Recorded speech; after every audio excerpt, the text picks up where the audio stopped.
Today on Locked On Rockies. Well, back-to-back wins for the first time this season, followed up by 3 straight losses. My main takeaway, the Rockies have a clutch problem.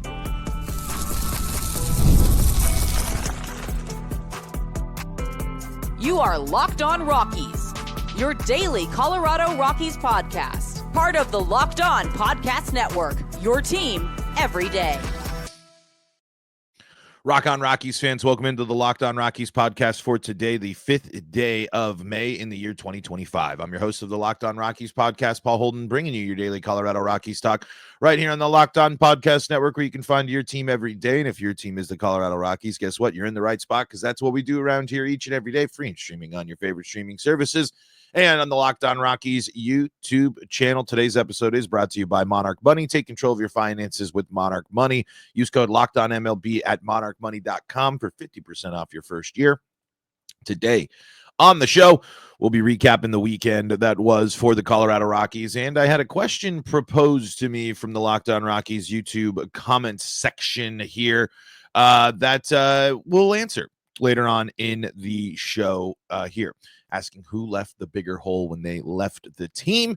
We'll dive into that, and basically some interesting insight from Purple Row on Adiel Amador as well. So we'll dive into all that and more on today's episode of Locked On Rockies. So thank you so much again for making us your first listen. When you find us free and streaming on your favorite streaming services, and when you like the videos, when you subscribe, you really help the show. So let's start here with, man, there's just a few storylines, right, to kind of go from here and think about. Sorry. Sneezes. Okay. Now that that's out of the way, the Rockies had back-to-back wins for the first time this season.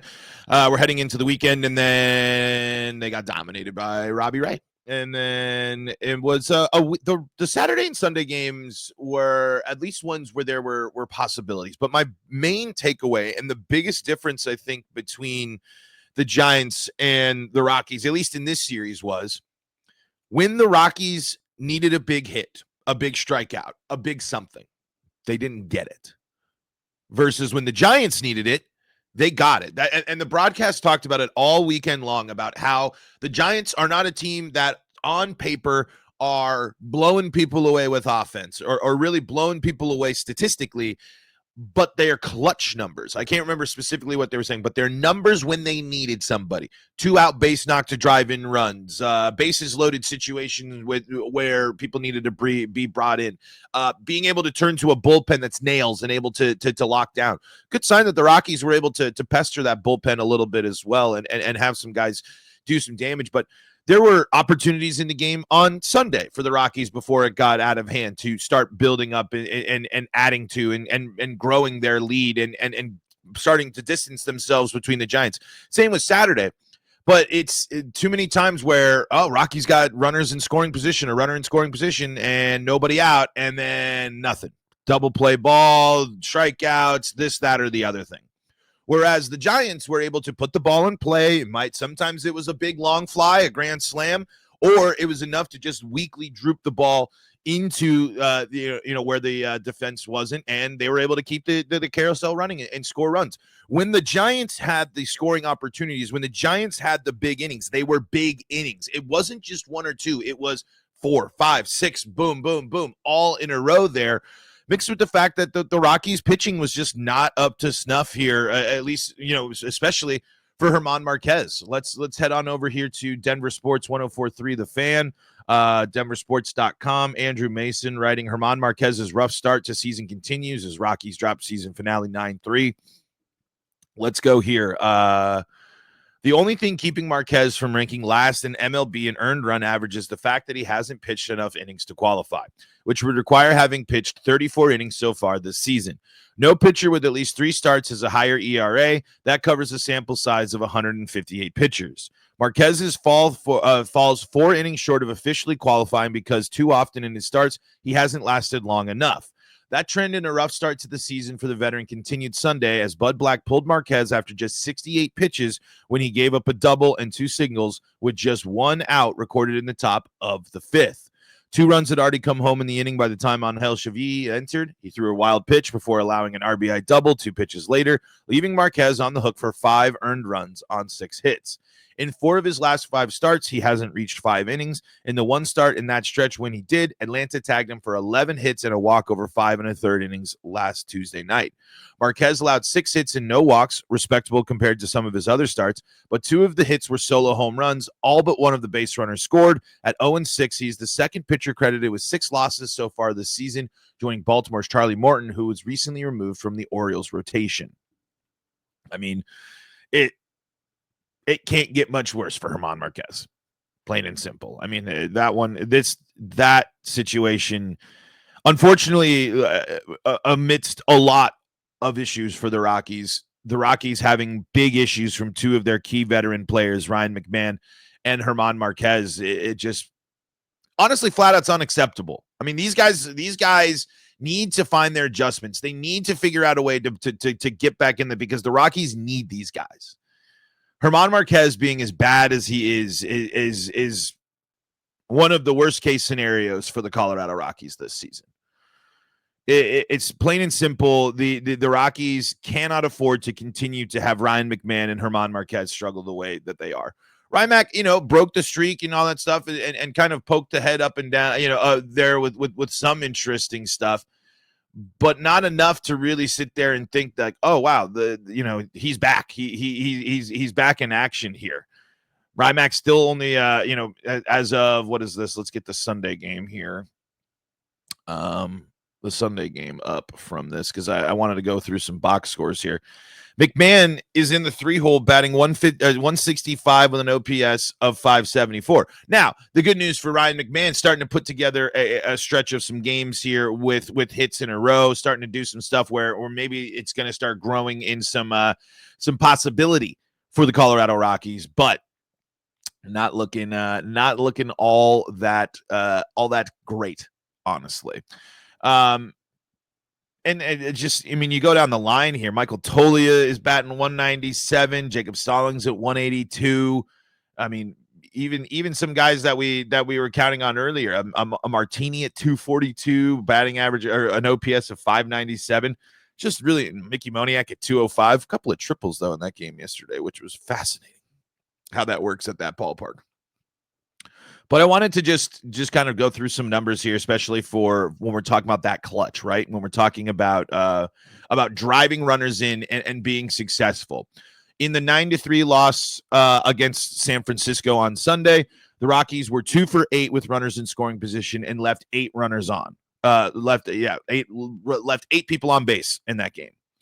The Giants left 5, but with runners in scoring position in that game, they were 6 for 12.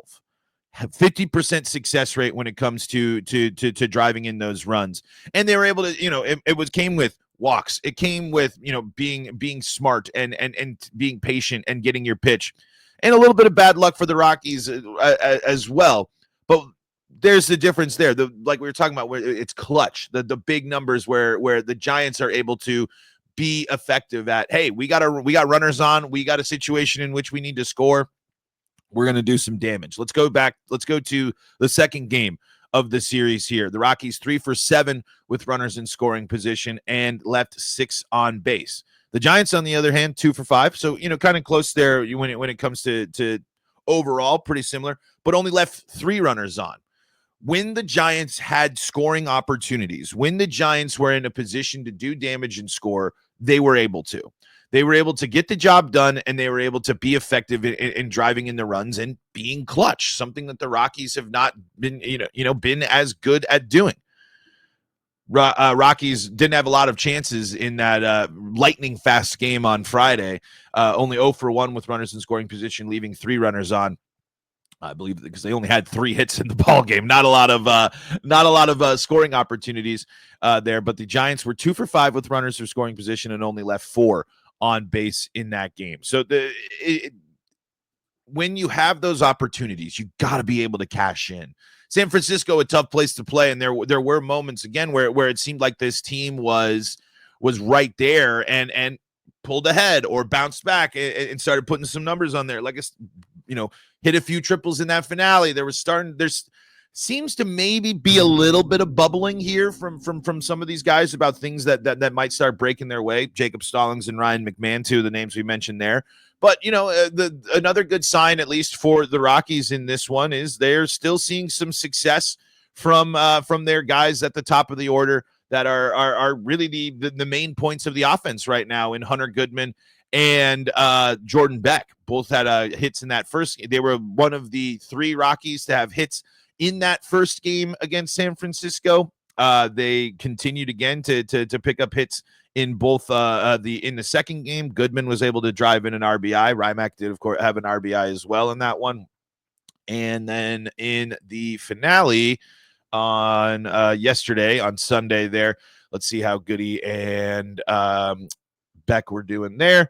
Goodman and Beck both picking up a hit in every single one of the ball games here. Goodman a 2-hit day with an RBI, starting to be a little bit more comfy in that 4-hole spot, and also getting hopefully a little more comfortable there with more time behind the dish. We know that that's a big deal. So again, good signs from those guys as they were still seeing the ball, still getting hits, keeping the hitting streaks alive, being effective there at the top of the order. Currently the only 2 Rockies consistently starting in the everyday lineups that are batting over 250 and have OPSs in the 800 range right now for the Rockies. So the Rockies need those guys, and they definitely are going to start needing some of these other guys to improve, especially Michael Toglia, who got a couple of walks in that finale, but still struck out and has not been able to, really blossom into that big power bat, home run bat, big threat that the Rockies were hoping for. So, I mean, again, there's plenty of things to look at in the score. Definitely, it just got out of hand. It was a couple of bad innings for the Rockies throughout the weekend that got out of hand, mixed with the fact that, Robbie Ray's a good pitcher and the Rockies offense isn't all that good. So it's a bummer to drop another series, and you got the Red Hot Tigers coming into town. One of the Spilly said on the broadcast yesterday, the best team in the American League, the Tigers, the best team in the American League.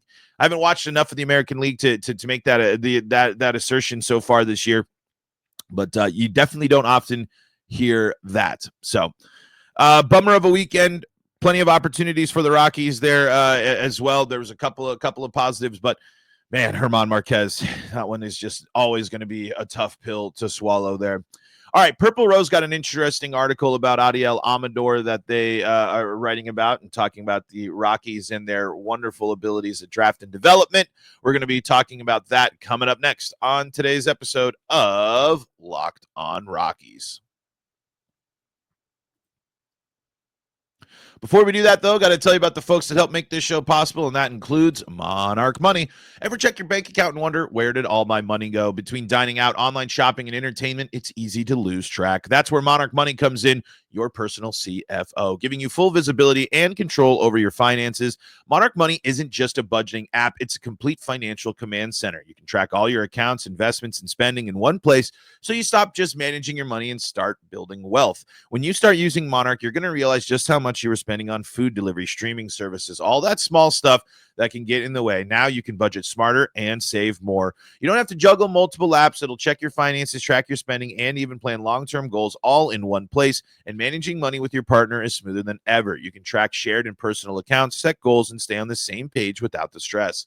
Take control of your finances with Monarch Money. Use code LOCKEDONMLB at monarchmoney.com for 50% off your first year. That's monarchmoney.com, code LOCKEDONMLB for half off your first year. This is the Locked On Rockies podcast for free and streaming on your favorite streaming services, bringing you your daily Colorado Rockies talk right here on the Locked On Podcast Network, where you can find your team every day. And if your team is the Colorado Rockies, you're in the right spot, because that's what we do around here each and every day, free and streaming on your favorite streaming services, bringing you those daily Colorado Rockies talks.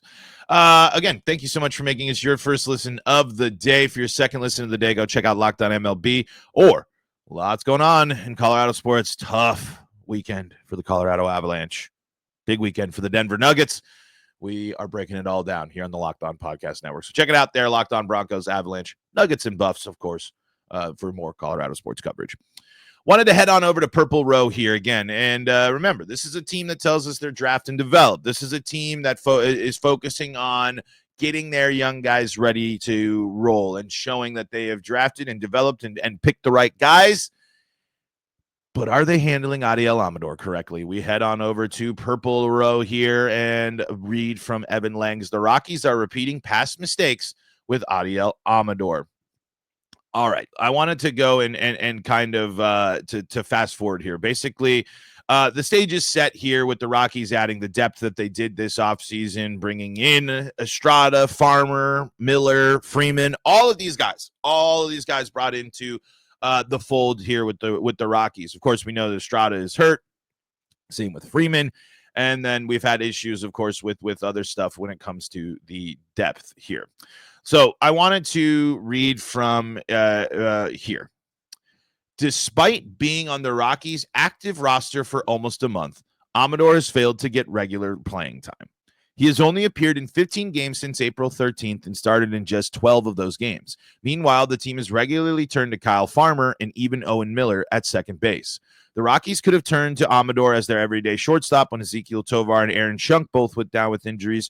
Shortstop was Amador's primary position when he was signed out of the Dominican Republic as part of the Rockies' 2019 international class. His conversion to second base is a fairly recent development with the arrival and long-term signing of Ezekiel Tovar. Instead, the Rockies traded for familiar face Alan Trejo from the Texas Rangers AAA affiliate Round Rock Express to be the starting shortstop. Kyle Farmer also occasionally plays the position. Like other prospects before him, Amador has little left to prove in the minor leagues. He appears to have refound his plate discipline in AAA and even shown off some power during his short stint with the Isotopes this season, power he demonstrated again in the majors when he hit his first career home run on April 26th. Now his development must come at the big league level. He needs to see and experience big league pitching over consistent starts so that his excellent vision and plate approach can be fine-tuned against better competition. He also should be playing in the middle infield daily to demonstrate that his glove work may one day be as good as gold. Instead, Amador languishes on the bench while gritty veterans fill the gap. He appears once every few days, struggles, and then is regulated back to the pine. Without consistent playing time, it's no wonder he's hitting just 179, 238, 333, and 43 plate appearances. Meanwhile, Rockies fans are being treated to one of the worst seasons in the history of the league and wondering what the plan is. What's the point of a rebuild if the players aren't being prepared for the future? Evan knows it, man. Evan's been writing these articles for years on Purple Row. That's the stuff right there, man. I don't need to watch Kyle Farmer. I don't need to watch Owen Miller. I don't need to watch gritty veteran run-of-the-mill ball players do run-of-the-mill stuff. I need to watch the exciting young second baseman for the Colorado Rockies experience the struggles of a full season and go through it. This was a really good comment actually pointed out here from G. I wanted to bring up here from the comment section. What team could a batter break a franchise record slump with one home run and hit cleanup the next game? The same team that allows a player enough consecutive at-bats to fail so badly. That's the Rockies' way. Why is every other player on the Rockies given a longer leash than the younger guys? Why can the guys not? I mean, again, let's take the Veen example. Zach Veen blown away by fastballs. You can kind of sit there and say, all right, maybe needs a little bit more time to get up to speed, a little bit more time at AAA. You can look at that. I mean, there's few things there, or a shorter stint that you can bring him back up. But even with Veen, even in that case, what is there to lose this year from actually letting these guys go through? Of course, forming bad habits, getting a bad mental state, XYZ. There are plenty of things you could point to, but it's also the game of baseball. It's also what rebuilding is. It's also what you did with Brenton Doyle. You never gave up on Brenton Doyle when he was horrendous. His first season on offense, you continued to allow that defense that was so good to be the strength. Let Amador show the way with the defense, or let Amador show you the way with what he can do right now, what he's effective with right now. Good plate discipline shows that he, a glove that could be improved. Maybe Amador gets in there and he starts drawing more walks than other people, and he's able to start setting up batters to bring them in. But I ask you now, as Rockies fans, do you want to see Adiel Amador or do you want to see Alan Trejo? We know what the Alan Trejo experience is. The Rockies, to just trade immediately back for Alan Trejo, a guy that was in AAA, and to say, hey, boom, You're the starter now. You're the guy. We know you, Allen. You're back in the system. You're back in the fold. You're back with us. Instead of going with and believing in one of your young guys is a huge problem. This when you sit here and you see what they're doing with Amador and what you see what you're doing with some of these young guys, not all of them. We've seen the outfield kind of start growing into some younger guys. We've seen the Beck and Bouchard's outfield. We have seen some of that.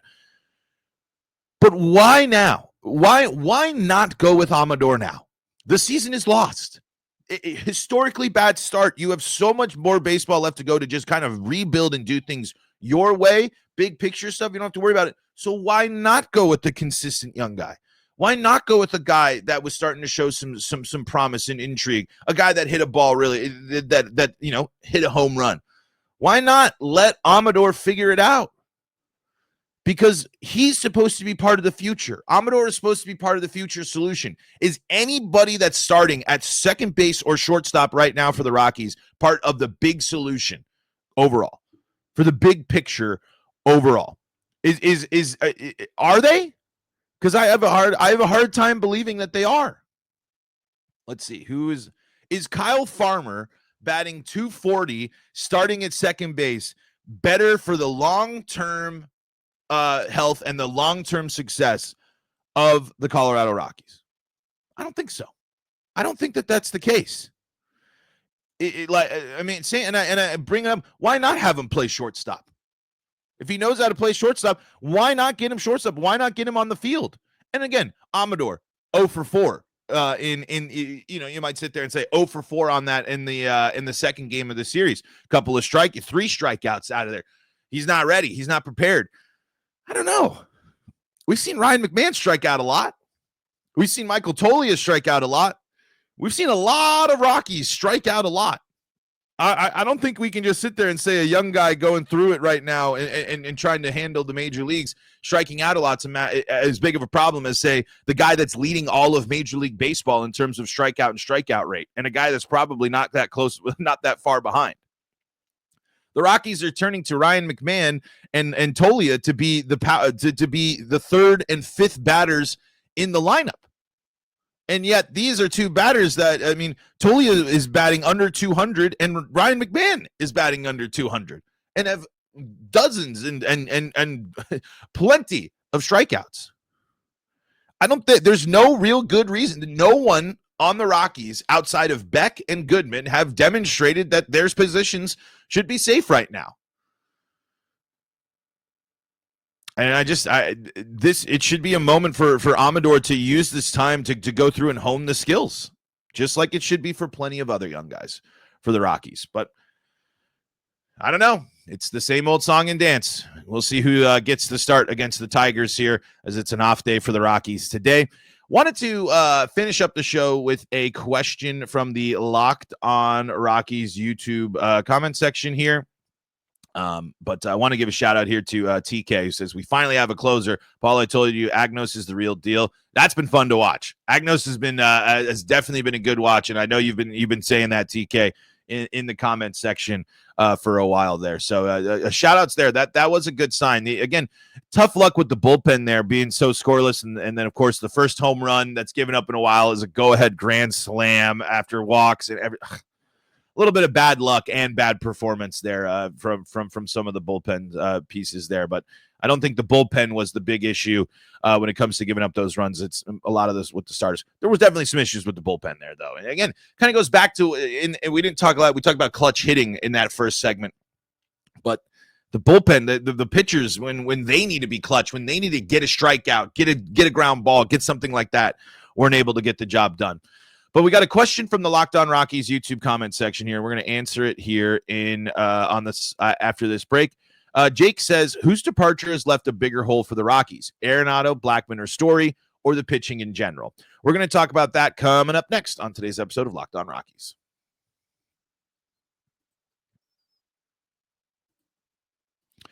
Scaling your business requires the right expertise at the right time. With Upwork, you can find specialized freelancers in marketing, development, design, and more, experts ready to help you take your business to the next level. Upwork gives businesses flexibility by connecting them with top freelance talent across multiple industries, including IT, AI, web development, and marketing.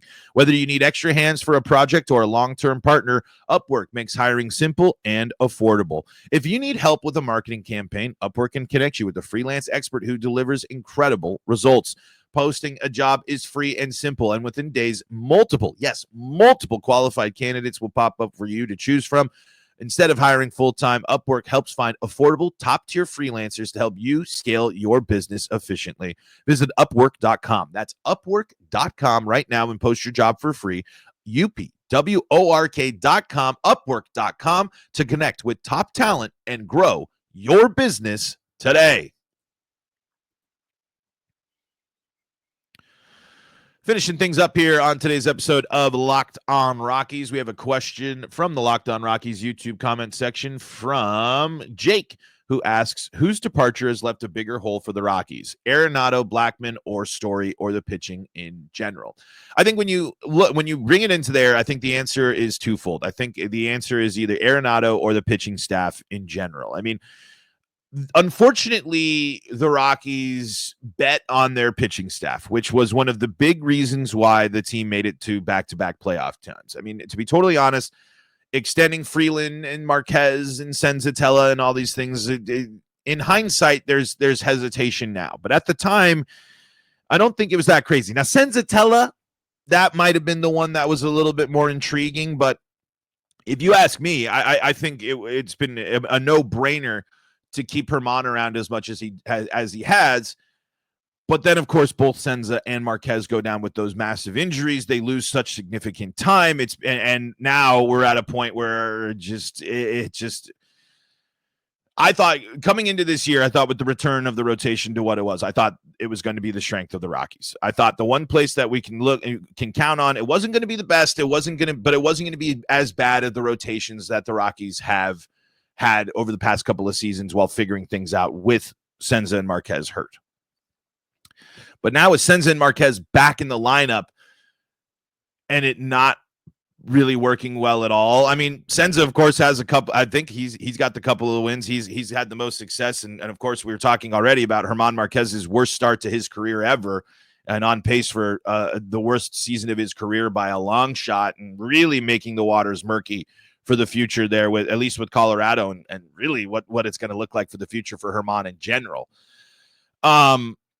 So I think since the pitching staff kind of, they've been here, but you can kind of see the impact of not having them be as good as they have been in the past. And that's kind of been a big hole to fill. The Rockies have not been able to find a lot of other guys to kind of come up and fill those spots. They've had to go with random starters that haven't been very successful and kind of, hodgepodge their way through rotations through the past couple of years. And then for it to go this poorly with the guys is certainly a problem. But I mean, I think long term it's the pitching problem, right? Because in reality, the production to recreate from Nolan Arenado should have happened. But the big difference about losing Arenado and Story is you just don't have guys that are anywhere close to as big of threats on offense. There's no one that's really striking fear in terms of oh crap, this guy's about to come up. It's late in the game. They got runners in scoring position. We really got to be careful. I think the power gap that has been left in the Rockies lineup since the departure of Arenado and Story is a huge problem. The Rockies have been so bad on offense for so long, and those guys were able to carry the weight and carry the burden so long that they were able to make up for the fact that they had a couple other weak pieces. The Rockies offense in general used to be, had like 4 or 5 guys that were doing damage, and then, there was a couple of pieces here and there that the offense was average or like subpar, not horrendous like we've seen in some stretches from some people on the Rockies currently. So I think you can look at it in multiple ways because the pitching's been here. It just left a big hole because it was injured and not able to be on the field. But it's clear the offense has never even been close to the same without Arenado, Story, Blackmon, all in the order together. And Blackmon, it's clear the team's missing his presence as well. I know he was on the decline and wasn't performing the way he was, but veteran, good, solid at bat, confidence guy, a guy that you could be confident in. within the Rockies lineup, and the Rockies just don't have a lot of that right now. So who left the bigger hole? I mean, you could say the pitching staff with their performance, but I mean, the Rockies have yet to come anywhere close to recreating the offensive contributions of both Nolan Arenado and Trevor Story. Now, Trevor Story's been hurt for a long time too. You know, that's another thing too. But overall, I mean, the Rockies haven't come close to replicating what the production that Nolan Arenado did for their team. But it's kind of hard to replicate what probably will be a surefire Hall of Fame candidate. Some people will probably have some gripes there about his candidacy, but it's above. I mean, it's very clear that the Rockies losing those big bats has been a massive problem, and they have not been able to recreate or develop big bats yet for the Rockies, consistent bats like those two guys. That's going to do it for today's episode of Locked On Rockies. Rockies off day today, their first one in a while, which will be good for them. And then we will be back in action against the Tigers. Tigers head to Coors Field on Tuesday. Can't be thinking that that's a pushover, because the Tigers are really, really good with really good pitching. And we know how the Rockies handle really good pitching. Thank you so much for making us your first listen of the day. For your second listen of the day, go check out Locked On MLB or Locked On Broncos, Avalanche, Nuggets, Buffs, all free and streaming on your favorite streaming services. Until next time, I'm Paul Holden saying so long from the Locked On Rockies podcast.